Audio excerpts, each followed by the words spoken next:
beautiful, healthy baby. God loves me, moved away from his family to come, with me.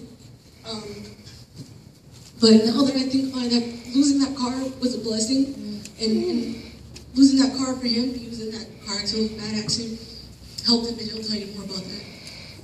But just maybe a month ago, maybe not even a little before a month ago, sorry. I finally got a quote on a car. I was like, oh my God, this is it. We were in there, and I do this weird thing where I don't make eye contact, and Garret makes fun of me all the time. Anyway, I was there sitting in front of the dealer. My mom was there. We had all the paperwork. Everything was good, and I was doing the non-eye contact, talking all nervous, and Garret was making fun of me about it. I was like, I'm fine. He's like, oh, you're doing it again. Okay. So cute. Well, we were there for hours, to copy the car. It was a beautiful car. I texted my best friend about it. I was like, hey, I'm coming back with a car. I'm going to finish that class. And then last minute, they're like, sorry. And I was crushed. Everything in me just caved, but I was still smiling. And I was upset. My mom was like, oh, it's okay, whatever. I was like, yeah, it's cool. Go home slowly, and I talk a lot. Maybe I talk. I just went straight to bed. It was like 8 p.m., straight to bed. He's like, he never bothered me when I'm quiet. He's like, oh, okay. But he's picking at me, and I'm like, oh God, you can tell I'm mad.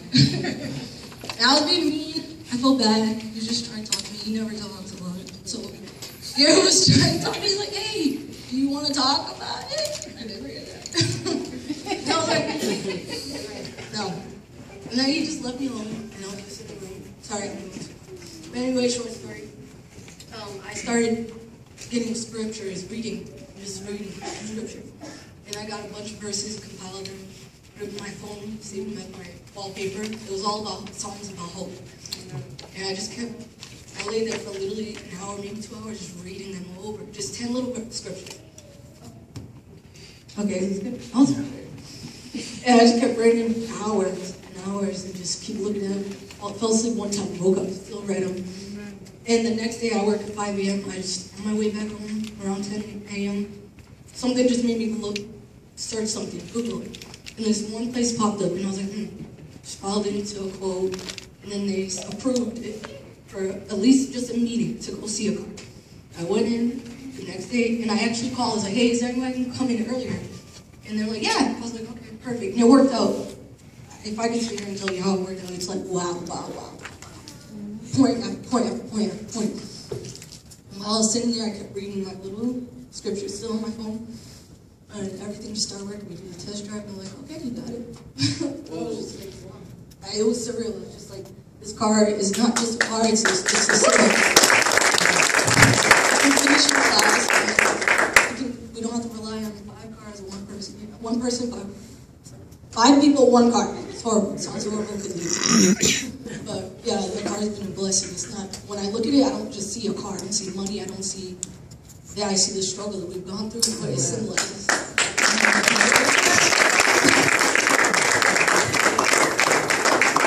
All right, first off, I'm gonna read mine. I wrote it down. A few days ago, I could have said, okay, well, I'm gonna come up here and do it with no paper, and then this is what my testimony would sound like. Exactly.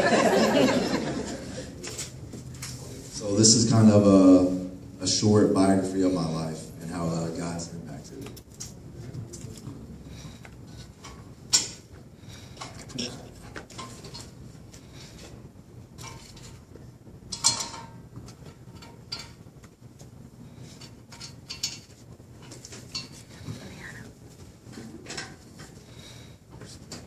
I was born in a small town in southern Illinois called DuQuoin.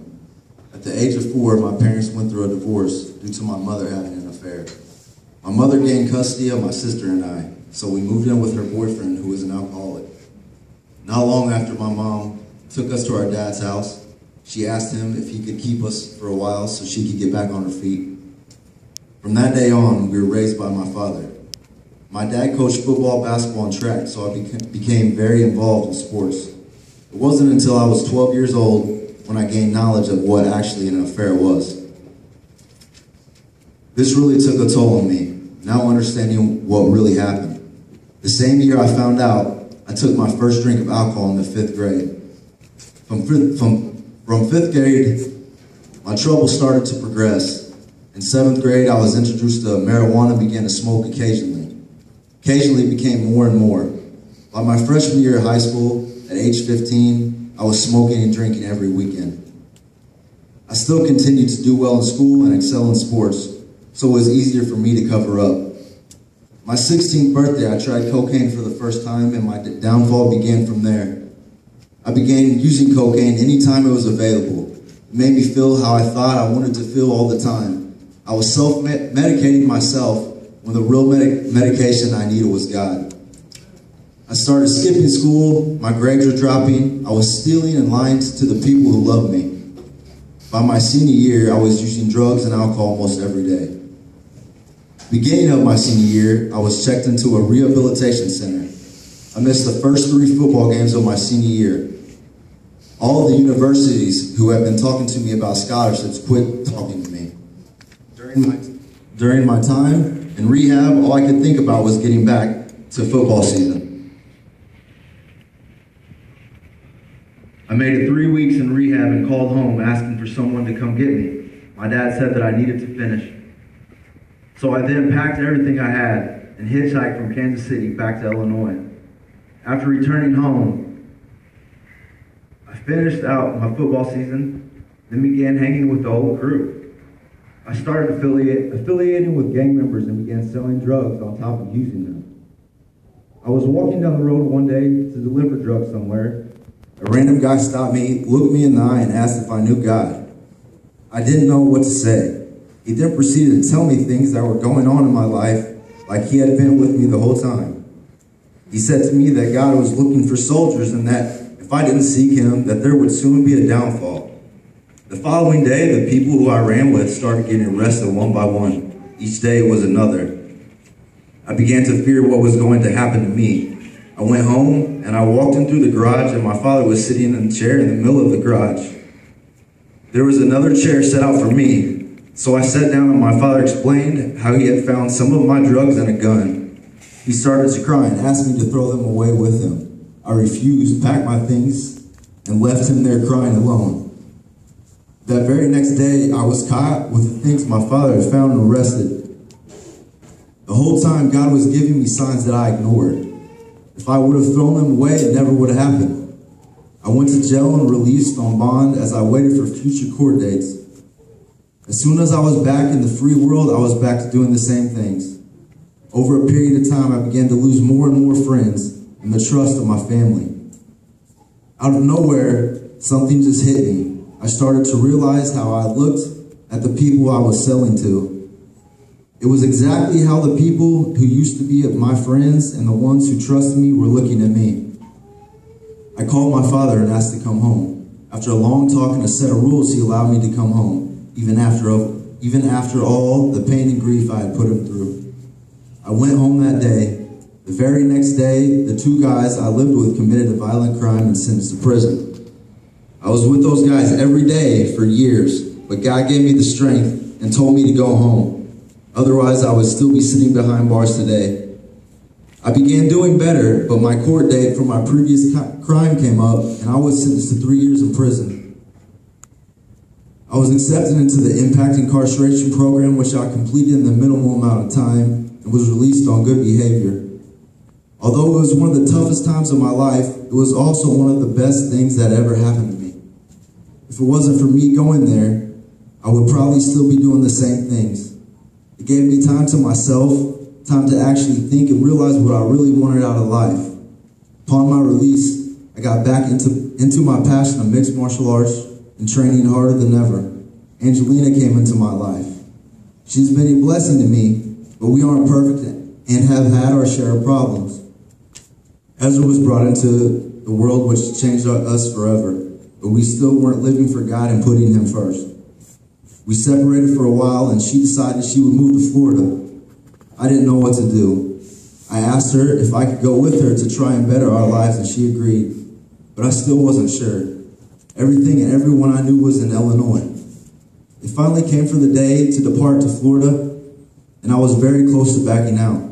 but inside of me was something strong telling me to go, so I went. And today I can tell you that I am proud of how far we have came since we accepted Christ into our lives. We are healthy, I'm clean and sober. So to have all of you in our lives, TVP Church opened their arms and reached out to us since the day we arrived. We accepted Jesus into our lives, and our lives have changed so much. I was just telling Pastor Ezekiel the other day how crazy my life has been since putting God first. It has been like God has been showing off to us. I was like, man, why didn't I do this a long time ago? But then it clicked to me, now I know why. It was for me to tell this story. I've since realized that the hardships we endure are just stepping stones. That God has placed these things there for you, not against you. At times it's hard to understand, but later you realize they were just blessings in disguise. When something doesn't go the way I want, I don't get upset anymore, because when God closes the door, he just has something bigger and better in store for you. I want to thank God and everyone at this church. For the first time in my life, I can truly say I'm happy. Thank you.